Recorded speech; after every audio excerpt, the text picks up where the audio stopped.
ప్రజలు మార్పు కోరుకుంటున్నారు. రానున్న రోజుల్లో రాష్ట్రానికి మంచి రోజులు రాబోతున్నాయని టీడీపీ ఎమ్మెల్యే గోరంట్ల బుచ్చయ్య చౌదరి అన్నారు. 5 సంవత్సరాలు ప్రతి రంగాన్ని కొనారెల్ల చేశారు. ప్రతి వర్గాన్ని అధోగతి పాలు చేశారు. రాష్ట్రాన్ని కుక్కలు చింపిన విస్తరగా మార్చారు. జగన్మోహన్ రెడ్డి అరాచక ఆటవిక పరిపాలనకు అంతం లేకుండా పోయింది. పోలీసు రాజ్యం నడిపారు. నియంత్రణతో పోగొట్టుతో ప్రభుత్వాన్ని నడిపారు. ఎక్కడా కూడా ప్రజల హక్కులు నడిచేదానికి అవకాశం లేకుండా వారిని అణచివేశారు. ప్రజా ఉద్యమాలను అణచివేశారు. ఉద్యోగుల్ని అణచివేశారు. దళిత వర్గాలను అణచివేశారు. బలహీన వర్గాలను అణచివేశారు. తమ సామ్రాజ్యం ఇష్టారాజ్యంగా చేయొచ్చు ఒక నియంత పోకడపోయిన ఈ ప్రభుత్వానికి గుణపాఠం చెప్పాలనే లక్ష్యంలో అన్ని ప్రాంతాల నుంచి, ఉత్తరాంధ్ర నుంచి రాయలసీమ నుంచి కోస్తాంధ్ర దాకా కూడా ఒక ఉద్యమంలాగా పోరుబాట పెట్టారు. ఇది ప్రజా ఉద్యమం. ఈ ఉద్యమంలో ఎన్డీఏ కూటమి గెలుస్తూ ఉంది.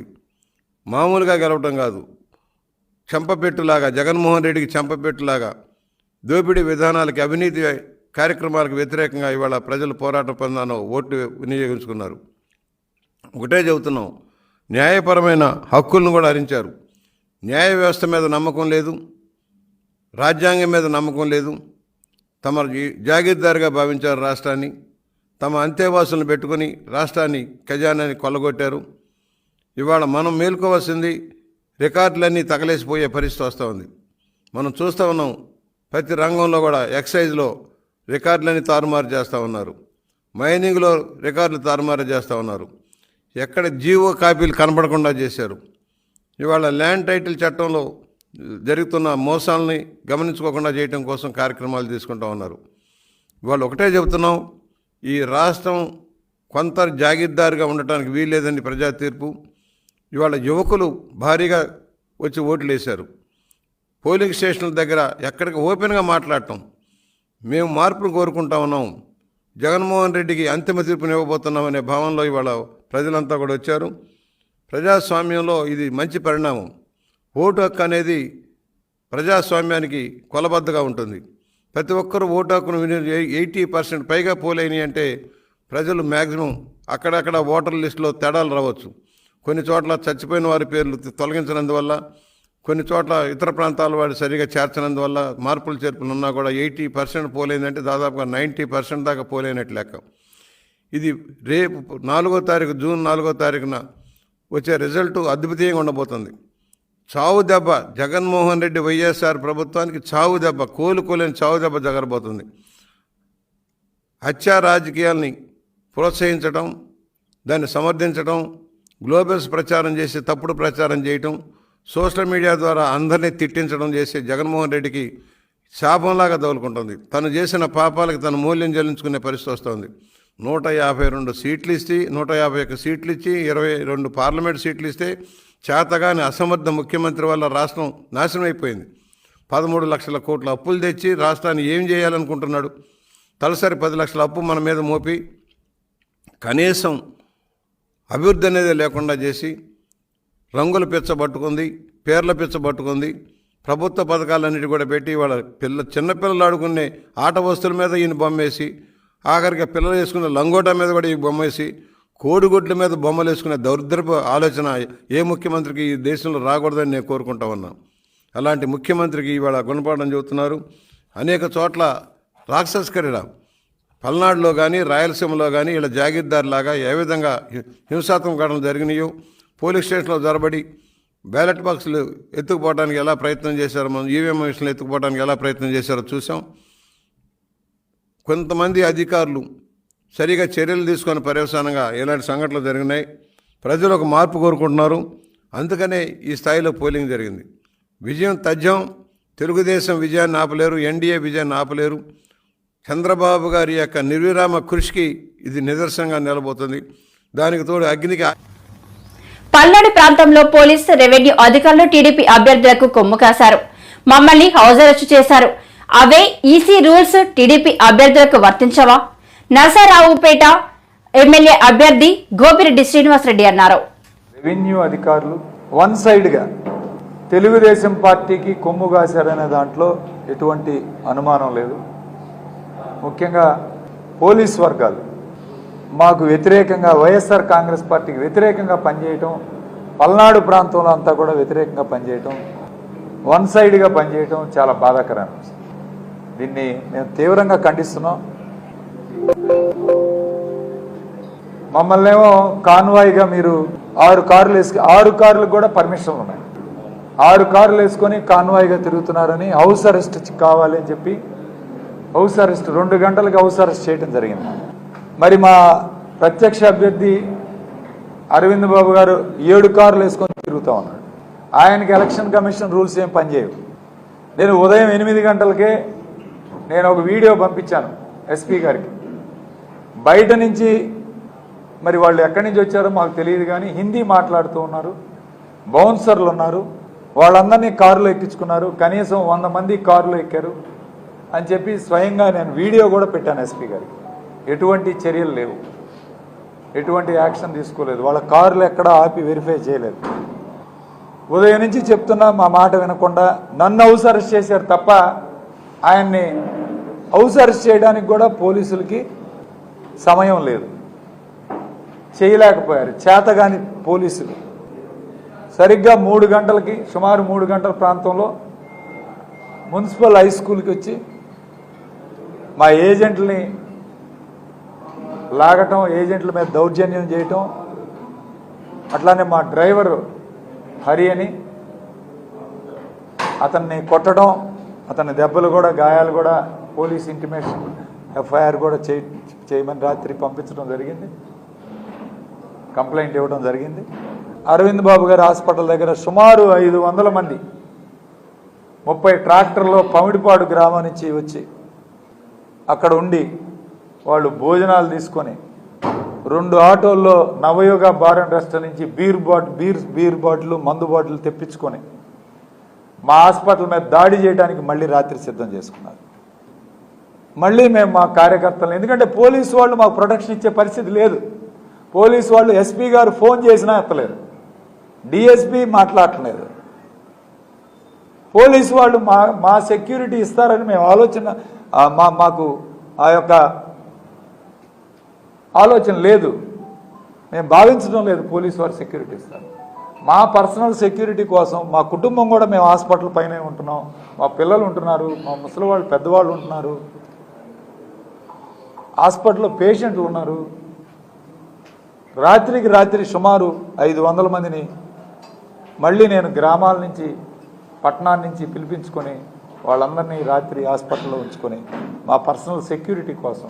అనిల్ అన్న కూడా రాత్రి ఆ సమయంలో కూడా సుమారు 11:30-12 గంటల దాకా నా దగ్గరే ఉండి మేమందరం కూడా సమన్వయంతో పనిచేయాలి, వద్దు గొడవలు వద్దు, మేము ఎవరు హాస్పిటల్ మీదకి వెళ్ళం, ఎవరి ఇంటికి మీదకి వెళ్ళం, మా యొక్క కుటుంబ రక్షణకి లేదా మా యొక్క హాస్పిటల్ రక్షణ కోసమే రాత్రి మేమందరినీ కూడా పిలిపించుకొని అక్కడే నిద్రపోయి ఇప్పుడే బయలుదేరి రావడం జరిగింది. వాస్తవాలు ఇవి. దీన్ని మీడియాలో కొన్ని ఎల్లో మీడియాలో రాసుకున్నారు మేమేదో హింస ప్రేరేపించినట్టు. ఇది వాస్తవం. పోలీసు వాళ్ళకి సహకరించింది మేము. 2 గంటలకు హౌస్ అరెస్ట్ చేయాలంటే హౌస్ అరెస్ట్ కింద నేను లోపలికి వెళ్ళింది నేను. మళ్ళీ వాళ్ళు రిక్వెస్ట్ చేసి మీరు ఎక్కడికి వెళ్ళొద్దు, 15,000-2,000 మంది ఉన్నారు, ఎక్కడా కూడా హింసాత్మక సంఘటనలు ప్రోత్సహించే కార్యక్రమం వద్దు అని మా వాళ్ళందరినీ సమన్వయపరుచుకొని, వాళ్ళందరూ ఎంతో గొడవ చేసినా సరే వాళ్ళందరినీ సీఎం జగన్ ను మళ్లీ సీఎం చేయాలని తపన ఓటర్లలో కనిపించిందని మంత్రి అంబటి రాంబాబు అన్నారు. మంగళవారం ఆయన మీడియాతో మాట్లాడుతూ మహిళలు, వృద్ధులు, దివ్యాంగులు పెద్ద సంఖ్యలో ఓటు వేశారు అని అన్నారు. పోలింగ్ శాతం పెరగడం అంటే అది పాజిటివ్ ఓటింగ్. మహిళా సాధికారత కోసం సీఎం జగన్ కృషి చేశారు అని అన్నారు.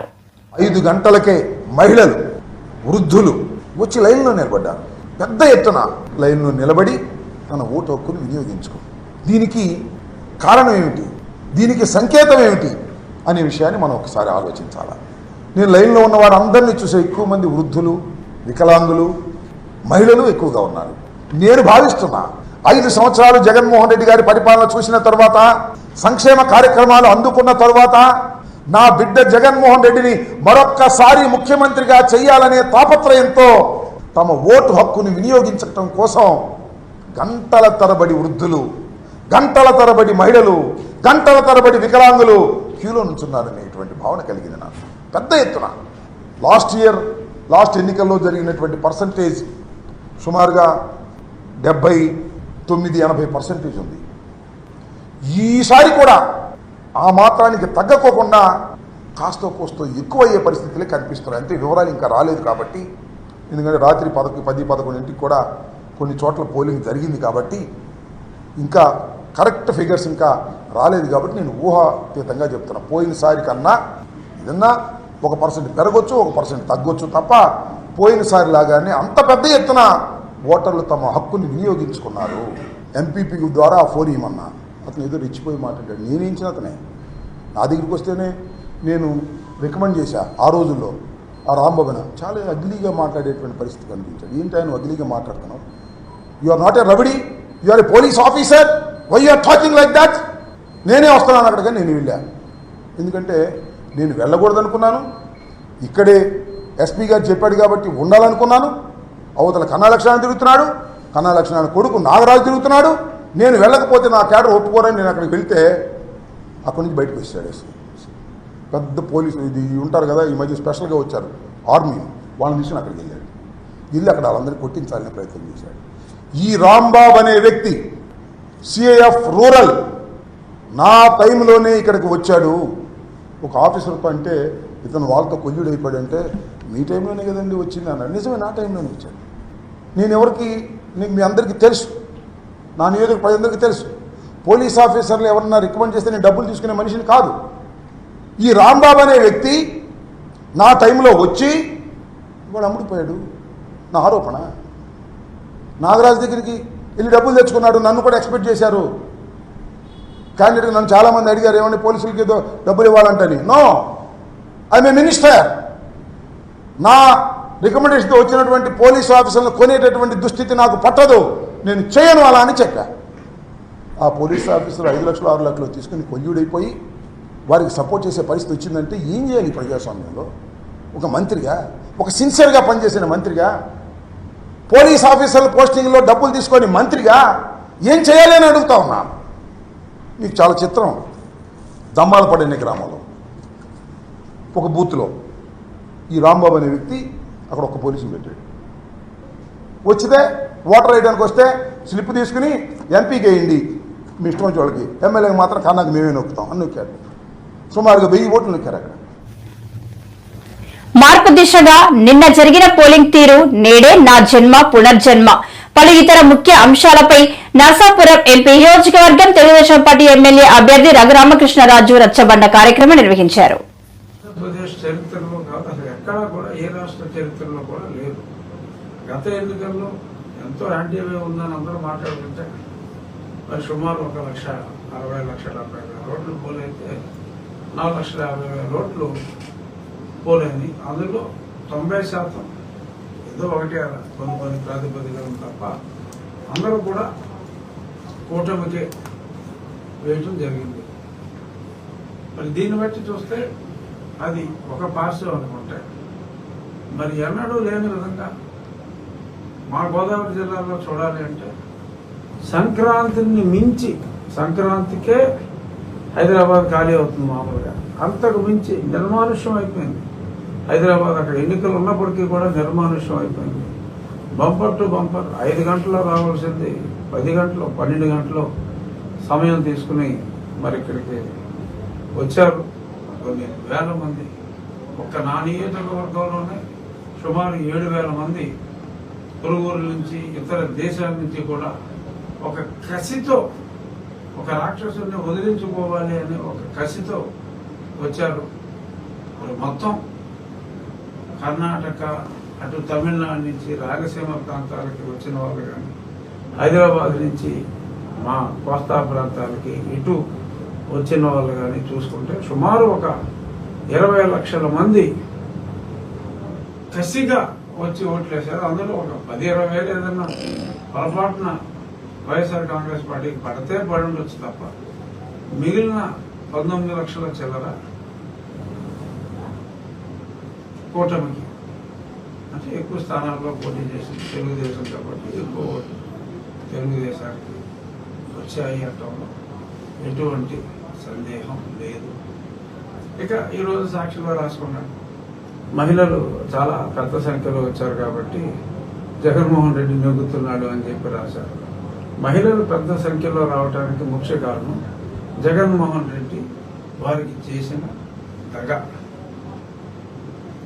ఏదైతే మరి లిక్కర్ మద్య నిషేధం అని చెప్పి మరి వారి కుస్తీలతో స్కీములు పెట్టారని చెప్పి సిగ్గు లేకుండా జీవుల్లో కూడా రాసుకుని ఈ మద్యం మీద రాబోయే ఆదాయంతో నేను అమ్మఒడి అనే కార్యక్రమం ఇంకొన్ని కార్యక్రమాలు చేస్తున్నాను అంటే వాళ్ళ భర్తల ప్రాణాన్ని పణంగా పెట్టి వాళ్ళకి ఏదో చేస్తున్నట్టుగా చేసి మరి ఆ మద్యం ద్వారానే అతను కొన్ని వేల కోట్లు సంపాదించుకున్నాడు అన్న ఈ పచ్చి నిజం మహిళలందరూ తెలుసుకున్నారు. ఒకటి ఇతని మీద నెగిటివిటీ, రెండు చంద్రబాబు నాయుడు గారు మహిళలకి అద్భుతమైన వరాలు ప్రామిస్ చేశారు. ఒకటి 3 సిలిండర్లు సంవత్సరానికి, ఇంకొకటి ఉచిత బస్సు ప్రయాణం, ఇంకొకటి 18 సంవత్సరాలు దాటిన మహిళలకు మరి వాళ్ళకి పింఛన్ ఎలిజిబిలిటీ వచ్చే వరకు, వృద్ధాప్య పింఛన్ ఎలిజిబిలిటీ వచ్చే వరకు 1500 రూపాయలు ఎవ్రీ మంత్. అనగా టీడీపీ అరాచకాలకు తెగబడింది. వైఎస్ఆర్సీపీ ఎంపీ అభ్యర్థి అనిల్ కుమార్ యాదవ్ మండిపడ్డారు. కొందరు పోలీసులు టీడీపీ అభ్యర్థులు వ్యవహరించారు. టీడీపీ దాడులపై మేము ఫోన్లు చేసినా పోలీసులు స్పందించలేదని అన్నారు. మంగళవారం ఆయన మీడియా సమావేశంలో మాట్లాడుతూ ఇది కూడా నిన్న కనిపించడం కూడా జరిగింది. నిన్న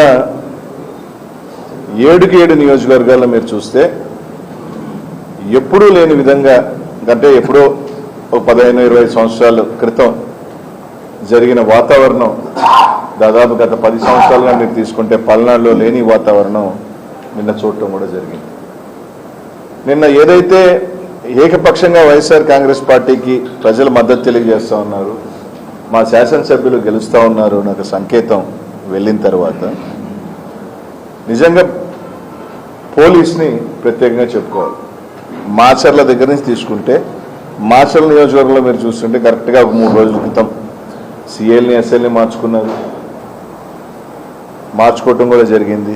మార్చుకున్న దగ్గర నుంచి నిన్న మీరు చూడండి ప్రతి నియోజకవర్గంలో పోలింగ్ దాకా పోలింగ్ తర్వాత తెలుగుదేశం చేసిన అరాచకం అందరూ కూడా చూశారు.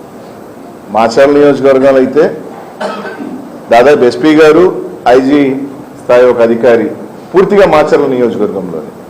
మా ఎస్పీ గారు మాచర్లకి ఎస్పీగా ఉన్నారా లేకపోతే పల్నాడుకి ఎస్పీగా ఉన్నారా అర్థం కాని పరిస్థితి. దాదాపు నిన్న 10 గంటల నుంచి పలానా ప్రాంతంలో సమస్య ఉందని ఫోన్ చేస్తామంటే ఎస్పీ గారు ఫోన్ ఎత్తరు. డిఎస్పీ గారు అయితే కంప్లీట్ పొద్దున 8 గంటల నుంచి ఫోన్లు ఎత్తే పనే లేదు. కలెక్టర్ గారు అప్పుడప్పుడు ఫోన్లు ఎత్తడం, ఆరాగురా స్పందించడం జరిగింది.